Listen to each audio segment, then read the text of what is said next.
Kitab Kisah Para Rasul. Pada masa itu, ketika jumlah murid makin bertambah, timbullah sungut-sungut di antara orang-orang Yahudi yang berbahasa Yunani terhadap orang-orang Ibrani, karena pembagian kepada janda-janda mereka diabaikan dalam pelayanan sehari-hari. Berhubung dengan itu, ke-12 rasul itu memanggil semua murid berkumpul dan berkata, "Kami tidak merasa puas, karena kami melalaikan firman Allah untuk melayani meja.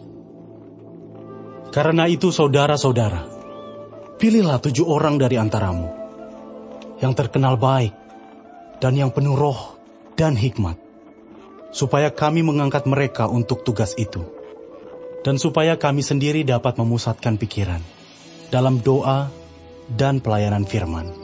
Usul itu diterima baik oleh seluruh jemaat.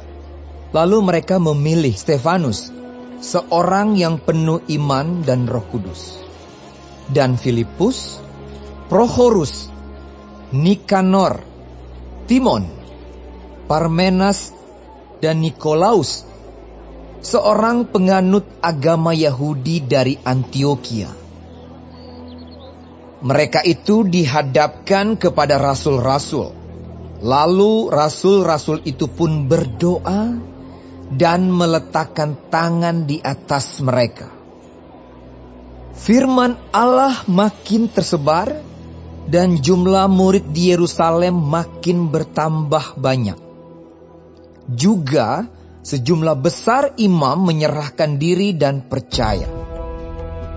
Dan Stefanus yang penuh dengan karunia dan kuasa mengadakan mujizat-mujizat dan tanda-tanda di antara orang banyak. Tetapi tampillah beberapa orang dari jemaat Yahudi yang disebut jemaat orang Libertini. Anggota-anggota jemaat itu adalah orang-orang dari Kirene dan dari Alexandria, bersama dengan beberapa orang Yahudi dari Kilikia dan dari Asia.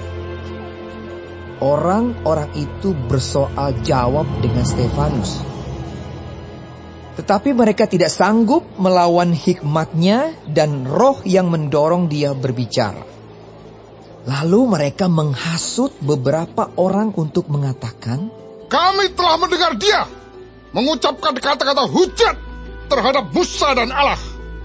Dengan jalan demikian mereka mengadakan suatu gerakan di antara orang banyak serta tua-tua dan ahli-ahli Taurat.